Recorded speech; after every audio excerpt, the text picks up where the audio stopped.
bonjour à toi. Aujourd'hui, on va voir un truc essentiel si tu veux progresser en trading, c'est comment bien organiser ton analyse technique. Souvent, on parle des indicateurs, des figures, des patterns, mais on oublie un élément crucial, c'est comment tu structures tout ça dans ta tête. Et crois-moi, c'est pas un détail. Un trader qui analyse sans méthode, c'est un peu comme un pilote sans plan de vol. Il avance à l'aveugle, il se perd et il finit par faire des erreurs qui coûtent cher. Bien organiser ton analyse, c'est savoir quoi regarder, dans quel ordre, à quel moment, et surtout comment filtrer les bons signaux des mauvais signaux du marché. Dans cette vidéo, je vais te montrer comment construire une routine d'analyse claire, efficace, et en plus de ça, adaptée à ton style de trading. L'idée, c'est que tu gagnes en discipline, en confiance, et donc du coup en performance. Alors installe-toi confortablement, prends de quoi noter, et on démarre de suite. Déjà, ce que je vais te montrer ici, ça s'applique à tous les instruments financiers. Que tu trades les actions, les matières premières, le forex ou la crypto-monnaie, la logique reste la même. On va découper ça en 4 grandes étapes pour construire ton analyse technique de manière propre. Petit aparté, si tu ne comprends pas tous les termes que j'explique dans la vidéo ou alors que tu n'es pas encore familiarisé avec tout ce que j'explique, c'est normal, il y a beaucoup de ces termes que j'apprends dans mon école en ligne, tu as le lien dans la description de la vidéo. Si tu veux aller plus loin, te construire un système de trading qui te permet d'être rentable et constant sur les marchés, il y a plus d'une centaine de membres qui t'attendent. Alors attention, c'est pas comme ce que tu vois sur TikTok ou autre, c'est pas facile, tu ne seras pas millionnaire en 3 mois, mais si tu as le courage et que tu es prêt à travailler dur, nous t'attendons là-bas. Donc tout d'abord, il faut définir la tendance de fond. Ok, il faut savoir si le marché est haussier, baissier ou est-ce qu'il range. C'est la base, c'est ce qui te donne la direction générale à suivre. Ensuite, deuxièmement, on va raffiner cette tendance. Ok, là, tu vas aller un cran plus loin, tu observes la liquidité, les blocs en négatif, les trading range sur des unités de temps supérieures s'il y en a, etc., etc. En gros, tu cherches à comprendre comment le prix évolue dans cette tendance. Ensuite, tu vas placer les POI. Les POI, c'est des zones clés que tu vas surveiller pour rentrer potentiellement en position. C'est là où le prix a le plus de chances de réagir. Et puis en dernier, une fois que tu as ton POI qui est placé, tu vas attendre les bons signaux, donc une accumulation ou une distribution, pour entrer au bon moment avec confirmation.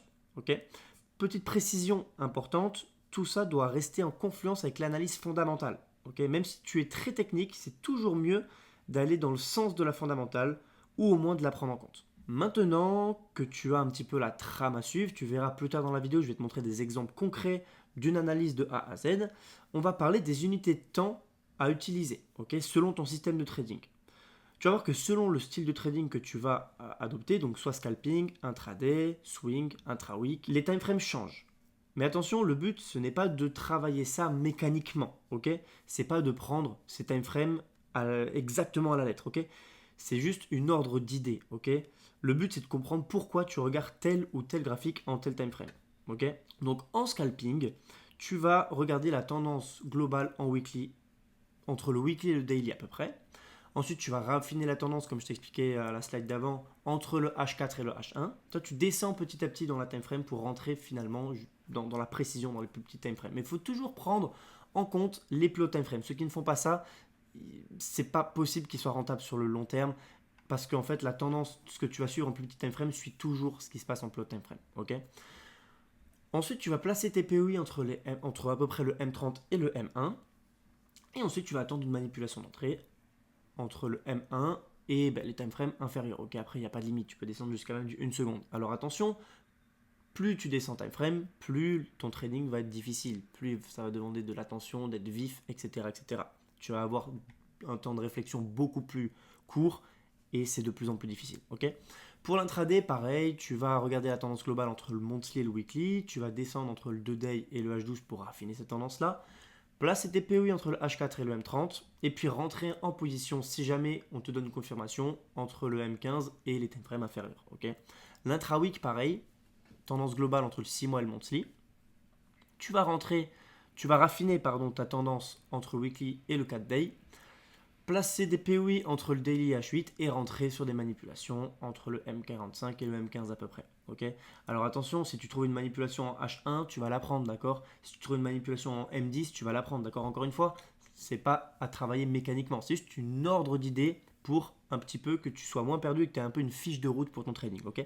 Et pour finir, pour le swing, tu vas regarder la tendance globale en 12 mois, ok, donc une bougie est égale à 1 an. Tu vas raffiner cette tendance entre le 4 mois et le monthly. Tu vas placer tes POI entre le monthly et le weekly. Et pour finir, du coup, tu vas rentrer sur des manipulations entre le daily et le H4, tout simplement. Ok.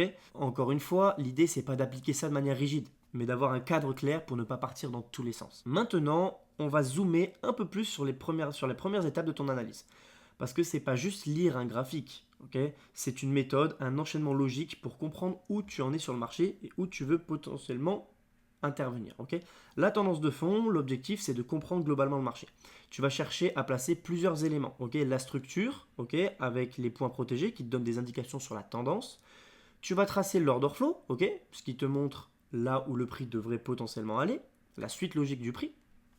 Tu vas placer les POI importants, ok, les POI intéressants, ok, à repérer dès ce stade, ok. Tu vas te dire, ok, là peut-être que sur les prochains mois, le prix va monter jusqu'au POI initial en monthly, par exemple, ok. De toute façon, je vais te montrer un exemple juste après.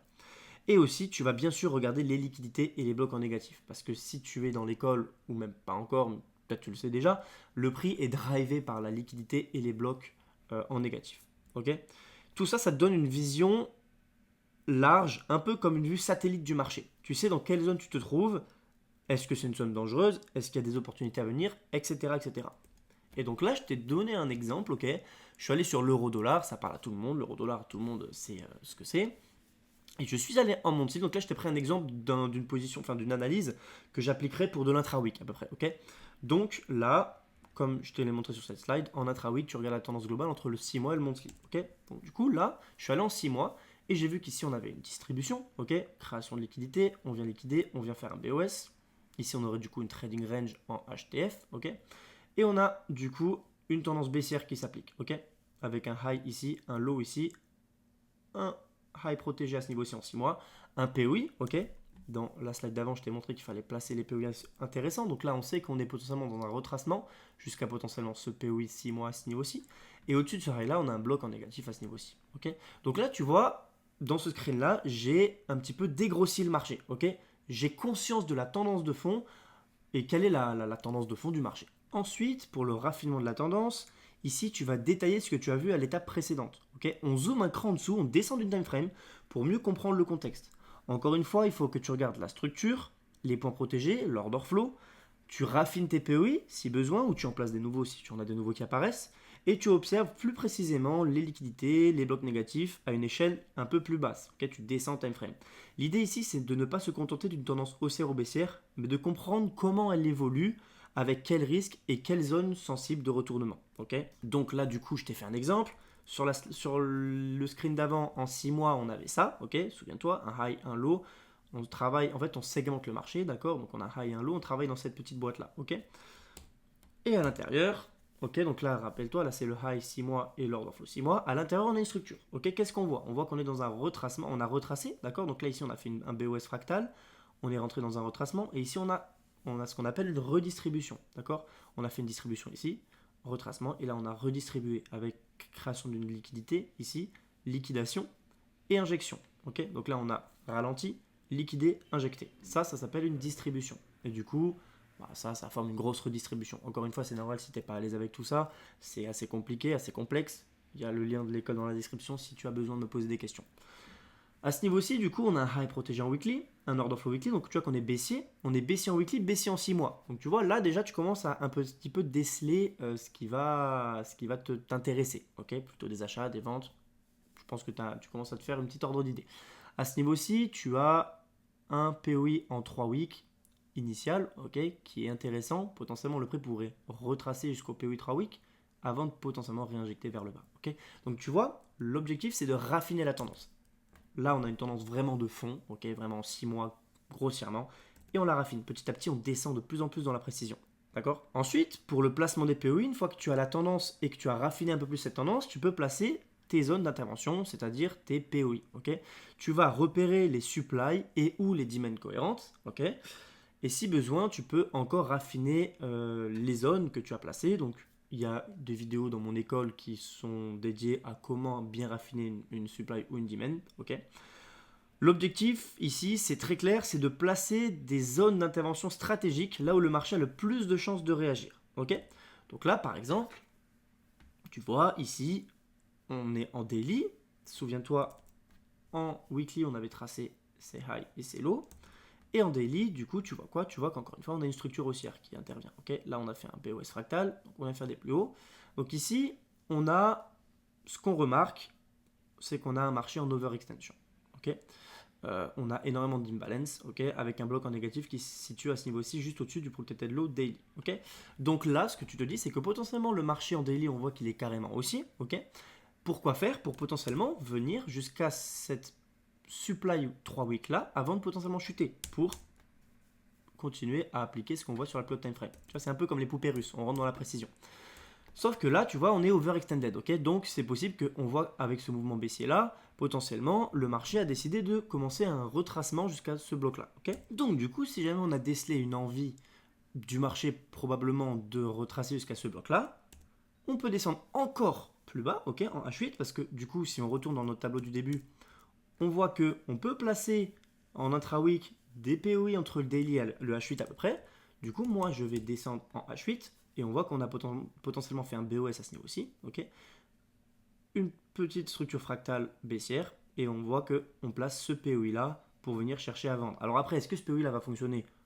Peut-être que oui, peut-être que non. Aucun trader du monde n'a 100% de win rate sur ses analyses, d'accord? Mais en tout cas, ce qui est intéressant, c'est de voir qu'il y a une cohérence entre tout ce qu'on fait, d'accord? Donc là, on a placé une zone pertinente pour chercher à vendre, pour venir chercher ce bloc en négatif là, pour pouvoir faire le retracement de cette overextension et ensuite continuer la hausse jusqu'au POI 3 weeks pour ensuite chuter pour effectuer la structure en 6 mois. Ok, tu vois que tout va ensemble. Ok. Maintenant, on arrive à l'étape 4 de ton analyse, c'est celle qui va conditionner ton passage à l'action. Est-ce que tu vas rentrer en position ou non? Ok, on va attendre une accumulation ou une distribution et potentiellement entrer en position. Ok, c'est ici que tu passes du statut d'observateur à celui d'exécutant. Mais attention, pas question de cliquer n'importe quand. Ok, on ne fait pas n'importe quoi. Tu vas d'abord attendre des confirmations à l'intérieur de tes POI. À l'intérieur de tes POI, il faut que tu vois une zone de liquidité, ok, dans laquelle le prix va venir liquider la masse, ok. Il faut que tu identifies une trading range qui est claire, nette et précise. Ça, encore une fois, je l'explique dans l'école comment bien repérer une trading range, etc. Et surtout à quoi elle sert. Et ensuite, il faut que tu vois une liquidation suivie d'un BOS, ok. C'est break of structure, un changement de structure, signe qu'un mouvement est prêt à se lancer, ok. Et si tout ça rentre en compte dans ton POI, tu peux exécuter un trade si le trade reste cohérent avec toute ton analyse précédente, ok. Donc, je vais te montrer un exemple de suite. Voilà, à ce niveau-ci, on rentre dans un POI, ok. Et là, on a quoi? On a ce qu'on appelle une manipulation, une distribution avec les phases de week-off, ok. On a donc une création de liquidité avec un buy climax, un automatic rally, un secondary test, un uptrust, ok, d'accord. Donc on vient faire une première liquidation. Donc ici, on voit que le prix range, il ralentit, ok. Il crée de la liquidité, tu vois toutes ces trois petites mèches bleues là qui viennent taper au même endroit, ok. On vient liquider. On voit qu'il y a un BOS, ok, un changement de structure à ce niveau-ci. On a une trading range bien claire ici, on rentre en position et le prix y part. Ok, donc tu vois, ça, c'est une distribution qui prend place dans un POI qui nous permet d'exécuter en fait toute l'analyse que je t'ai montré précédemment. Ok, mais attention, l'objectif, ce n'est surtout pas de chercher à trader tous les setups.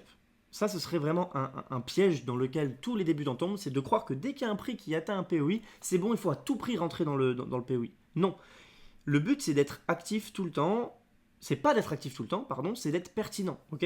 Parfois, le meilleur trade, c'est celui que tu ne prends pas. Si jamais tu n'as pas tout ça, tout ce que tu veux voir, enfin tout ce que tu attends qui rentre dans ton plan de trading, il ne faut surtout pas rentrer en position. D'accord. Faut savoir qu'il y a beaucoup de tes zones que tu vas tracer qui vont être traversées. Ok. Donc si tu essaies de trader toutes les zones et que tu essaies de te dire, bon, là, même s'il n'y a pas exactement le setup que j'attends, je vais rentrer en position, la plupart du temps, tu vas perdre. Ok. Tu vas perdre, le trade va être perdant.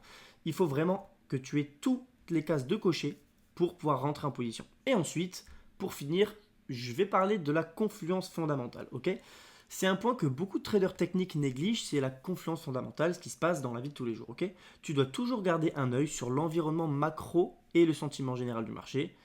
Comme par exemple, tu peux utiliser le sentiment du marché pour savoir si les opérateurs sont plutôt, enfin, si les intervenants du marché sont plutôt en achat ou en vente. Le rapport cote, ok, pour voir les positions des gros porteurs, des grosses institutions. On a la session de marché, ok, avec la session asiatique, de Londres, de New York, ok, qui peuvent influencer la volatilité. Tu peux regarder la corrélation des paires avec certaines matières premières aussi. Tu peux regarder aussi les rendements obligataires, ok, qui peuvent impacter les devises et donc du coup leur direction. Tout ça, ce sont des éléments qui viennent renforcer ou invalider ton scénario technique et qui te permettent de trader en conscience et pas juste en automatique. Ok, si jamais tu as tout un scénario technique qui est validé, mais que tu vois qu'il y a toutes les confiances fondamentales qui sont à contresens, deux solutions. Soit tu ne prends pas le trade, soit tu prends le trade, mais avec un risque réduit. Ok, c'est la fin de cette vidéo. Tu as maintenant une structure claire et complète pour organiser ton analyse technique comme un pro. On a vu ensemble comment définir la tendance de fond pour avoir une vision globale du marché. On a vu comment raffiner cette tendance pour mieux comprendre les intentions du prix. On a vu comment placer tes POI dans des zones stratégiques. Et enfin, comment attendre le bon moment, les bons signaux des accumulations ou des distributions pour entrer dans un timing précis. Et sans oublier la confluence fondamentale qui vient solidifier ton analyse technique avec le contexte global du marché. Le plus important, c'est de rester cohérent du début à la fin et de ne pas chercher à tout trader. Tu dois être sélectif, très très sélectif, patient et méthodique. Si tu appliques ce cadre à chaque fois, tu vas clairement gagner en discipline, en clarté et en résultat. Du coup, dis-moi en commentaire si tu veux que je te montre une méthode appliquée à un exemple réel ou sur un actif en particulier.